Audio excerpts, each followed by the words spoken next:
Well, hey everybody. Today we're going to do some factoring.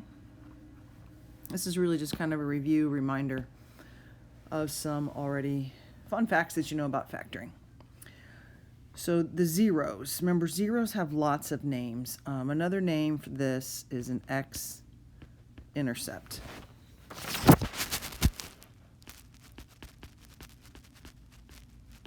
So they're zeros, they're x-intercepts.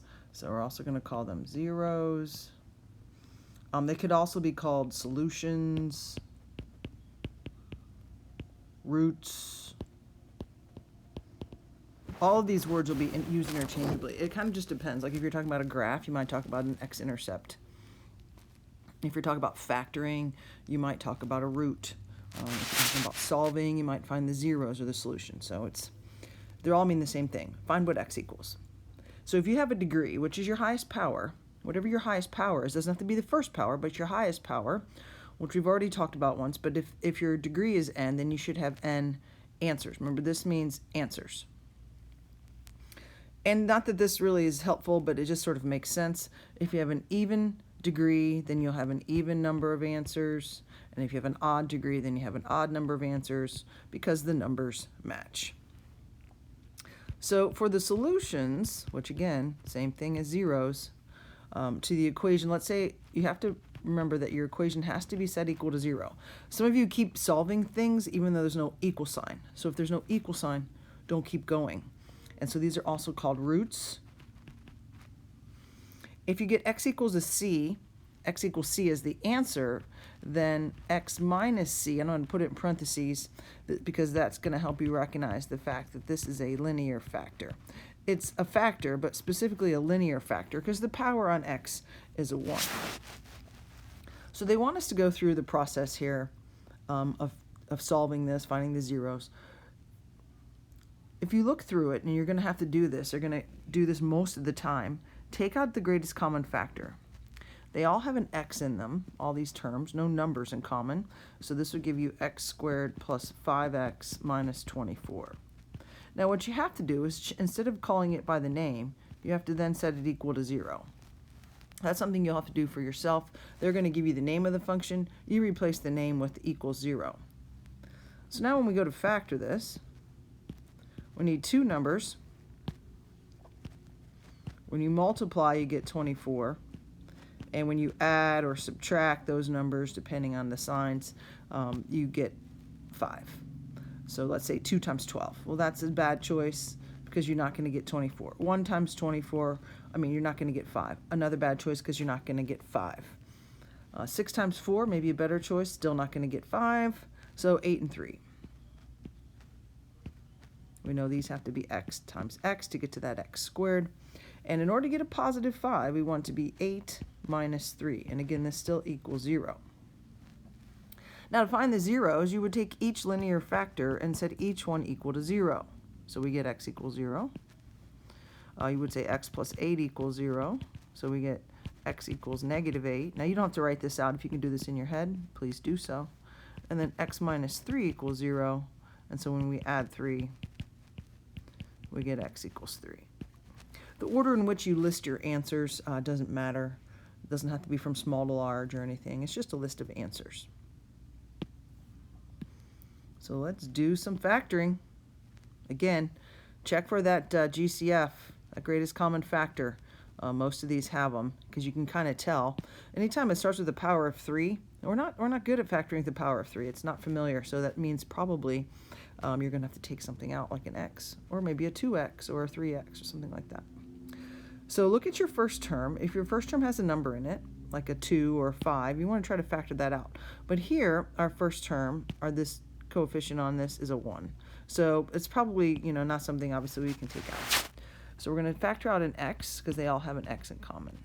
This is going to make this x squared plus 3x minus 10. Factoring is like dividing, except you don't make it like a division problem. You hold on to what you're dividing by and you put it out in front. Now we need two numbers that when you multiply, you get 10. And when you add or subtract them, combine them, and somehow you get a 3. So that's going to be a 5 and a 2. Some other kind of quick tips on this. Whatever the first sign is, that's what the bigger number will have.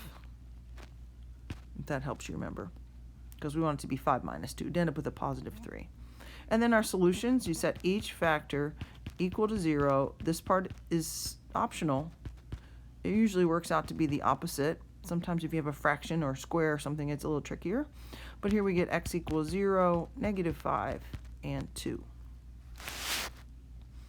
Now here I'd want to try to take out a 2, but you can't. So we're going to have to leave it there. But they do all have x in common. So x squared minus 5x minus 3. Oops, I forgot my 2. And of course, replace that name with equals 0. Now this is the kind we like to call guess and check. It's impossible to predict what the answer is, so we're going to have to guess and check to see if we did it right. All we know is that we have to use 3 times 1, because that's the only way to get a 3. But we don't know where the 3 and the 1 goes. So let's say, for example, we put the 3 here and the 1 there. This is just a guess. You use the FOIL process to check. Outside is a 2. Inside is a 3. Oh, I can get 5 with a 2 and a 3. So they both have to be negative. Now the problem is negative 3 times negative 1 is a positive 3 and the sign's wrong. This didn't work. So my guess was wrong. So now I'm going to go back to my 2x and my x, and I'm going to switch the 1 and the 3. I'm going to put the 3 out there and the 1 inside. And you might think, well, that's not going to work. But I do think it works, because we don't have another choice. Let me get rid of that because I'm running out of space. But this is okay. Leave your work there, your guess and your check. And then if you guess wrong, just cross it off. You don't have to worry about making it perfect. So this is a 6x. Inside is a 1x. I can get a negative 5 if I make the 6 negative and the 1 positive. So if I make the 6 negative, that's why I draw this line. The 6 comes from here, and the 1 comes from here. Now, 1 times negative 3 is negative 3, so it works. And then we get x equals 0 and 3. And if you struggle with this one, 2x plus 1 equals 0. We're going to subtract the 1 and divide by the 2. So then we get negative 1/2. Now for number 3, we can't take an x out because there's no x over here. So x to the 4th. That has to be x squared and x squared. Now what that's going to do is that's going to take care of that x squared in the middle. 2 ways to get 4. 4 times 1 or 2 times 2. 4 and 1 makes 5. So I'm going to pick the 4 and the 1. In order to make that a negative 5, I want these both to be negative. And then when you multiply them together, you get a positive. Now I'm going to factor this again. Yes, you can solve it, but I just want to remind you about the difference of 2 squares.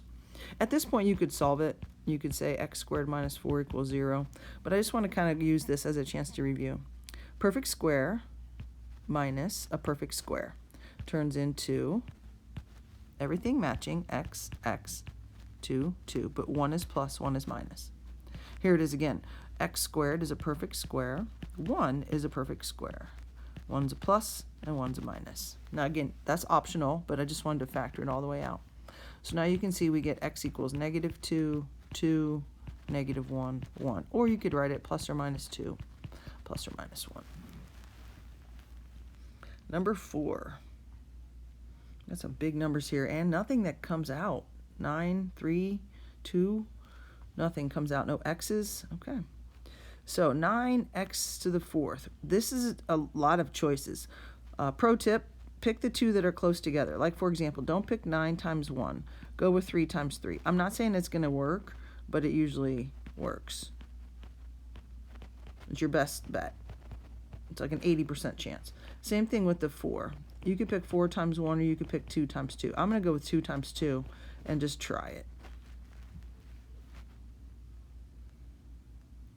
Doesn't seem like it's going to work though, does it? So 6 and 6, that's a 12. Didn't work. So I'm going to go back to my 3x and my 3x. So much for my tip. 4 and 1. Outside is 12. 12 and 3. Not 37. Looks like I guessed wrong. So 9x and x squared. Now let's be a little bit smarter on this. I'm trying to get to 37. 9 times 4 gives me 36, and 1 more gives me 37. You don't have to guess if you can think through the arithmetic. Now both of these will be minus. And at this point, you have the option, because that's the difference of 2 squares again, Or you can just say, since we're solving it, you could just say, if you were factoring it, you would have to keep going because it's not factored all the way, but since we're solving, we could just say 9x squared minus 1 equals 0, x squared minus 4 equals 0, 9x squared equals 1, x squared equals 1/9. Now when you take the square root of a fraction, treat it like the top and the bottom. So we get plus or minus 1/3, x squared equals 4, square root here, x equals plus or minus 2. If you forget the plus or minus, then you have just not given all the answers. Plus or minus is essential here. Now I'm going to show you one more that's not on the paper, because I realized factor by grouping wasn't on here, but it is in your assignment. Grouping is going to look different, if I can spell it, because it's going to have 4 terms. That's the giveaway. It'll be pretty straightforward. We're not trying to trick you. So if you see 4 terms, it's probably grouping. You're not going to have to rearrange it. It's usually very, very nice. Even if it looks like a weird order, group them together.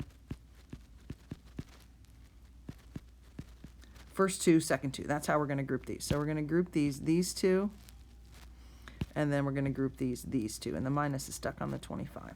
And grouping is just difference of 2 squares twice.